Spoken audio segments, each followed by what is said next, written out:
یہاں لوگ نا 2-4 کلو گوشت دے کے نا کسی کو تو جھڑک دیں گے.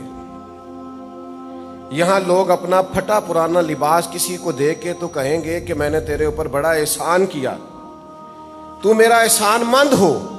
لوگوں کا یہ رویہ ہوگا. لیکن یاد رکھیے گا, احسار یہ ہے کہ آپ کو خواہش ہے, آپ کو حاجت ہے, آپ کو طلب ہے, آپ خود ضرورت مند ہیں, لیکن آپ نے اپنی ضرورت کو چھوڑ کر دوسرے کی ضرورت کا خیال کیا ہے. اس کی دلیلیں بے شمار کتب احادیث میں ہمیں دیکھنے کو ملتی ہیں. اگر ہماری کبھی توجہ ہو تو کئی دفعہ ہم ان چیزوں کو دیکھ چکے ہیں, لیکن تھوڑا غور کرنے کی ضرورت ہے کہ ہمیں طلب ہے. حضرت سہل رضی اللہ تعالیٰ عنہ فرماتے ہیں, ایک خاتون نبی پاک علیہ السلام کے لیے ایک چادر بن کے لائی تھی, تیار کر کے نا حضور کے لیے. تو آپ کو پتہ ہے, آپ نے سن رکھا ہے کہ سرور کائنات علیہ السلام کے لباس مبارک پر پیوند لگے ہوئے تھے. تو کہتے ہیں وہ لائیں چادر, اور اس حدیث کے اندر یہ جملہ موجود ہے کہ چاہیے بھی تھا کہ حضور کو نئی چادر دی جائے, محسوس بھی ضرورت ہو رہی تھی, لیکن سرکار نئی چادر خرید نہیں فرما رہے تھے, فقر اختیاری اختیار کیے ہوئے تھے. تو وہ خاتون چادر لے آئیں, حضور کو پیش کر دی. نبی پاک علیہ السلام نے چادر کو تہمت بنا کے پہن لیا. اب صحابہ کہنے لگے حضور بڑی پیاری لگ رہی ہے. تو ایک صحابی بیچ میں سے اٹھے, کہنے لگے حضور کیا بات ہے, کتنی پیاری لگ رہی ہے, کتنی خوبصورت ہے. تو اس تعریف کا مطلب تو آپ سمجھتے ہی ہیں, جب کوئی زیادہ ہی تعریف کرے تو پھر اس کا معنی کیا ہوتا ہے. تو حضور فرمانے لگے تجھے چاہیے؟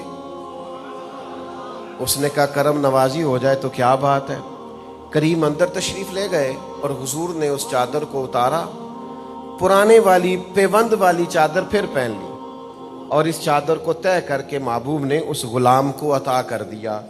اب حدیث صحیح میں یہ لفظ موجود ہیں. روایت کرنے والی راوی فرماتے ہیں حضور کو ضرورت تھی, نبی کریم کو حاجت تھی, حضور کو وہ چادر چاہیے بھی تھی, اس لیے کہ بہت پیوند لگے ہوئے ہیں تہمت مبارک کو, لیکن سرکار نے باوجود ضرورت کے وہ چادر اس شخص کو دے دی. فرماتے ہیں کریم اندر تشریف لے گئے حجرہ نور میں. ہم سب نے اس شخص سے کہا کہ میاں کیا بات کرتے ہو, حضور کو ضرورت تھی اور حضور فقر اختیاری میں ہیں, کسی سے فرماتے بھی نہیں, آج ایک چادر آئی ہے تو تم نے مانگ لی ہے, تم نے کیا کیا؟ تو شخص کہنے لگے تمہارا کیا خیال ہے, میں نے ایسے ہی مانگی ہے. حضور کے جسم سے لگ گئی تھی, عمر بھر میں تبرک بنا کے رکھوں گا, اور جب مرنے لگوں گا تو گھر والوں کو وصیت کروں گا کہ اسی میں مجھے کفن دے دیا جائے.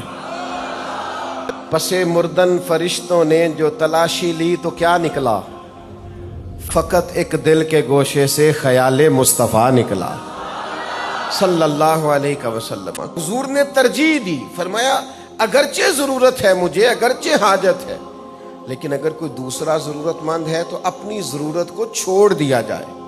وَلَوْ كَانَ بِهِمْ خَصَاصَةٌ, شدید حاجت بھی ہو, شدید ضرورت بھی ہو, تو پھر بھی دوسرے کی ضرورت کا احساس کیا جائے. یہ احسار ہے. ہم نے آہستہ آہستہ اپنے آپ کو بھی, لوگوں کو بھی, معاشرے کو, سوسائٹی کو خود غرض بنایا. ہمارے ہاں لوگ اپنی ضرورت پوری کرتے ہیں, مجھ سے ناراض نہ ہوئیے گا, لیکن لوگ لوگوں سے فائدہ اٹھانا چاہتے ہیں.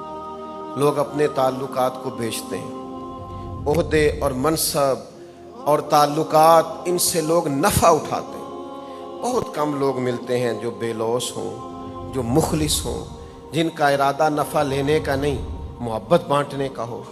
احسار یہ ہے کہ آپ قربانی دیں, آپ اپنی ذات پر دوسرے کو ترجیح دیں. آپ کو حاجت ہے, آپ کو ضرورت ہے, لیکن آپ دوسرے کا خیال کریں.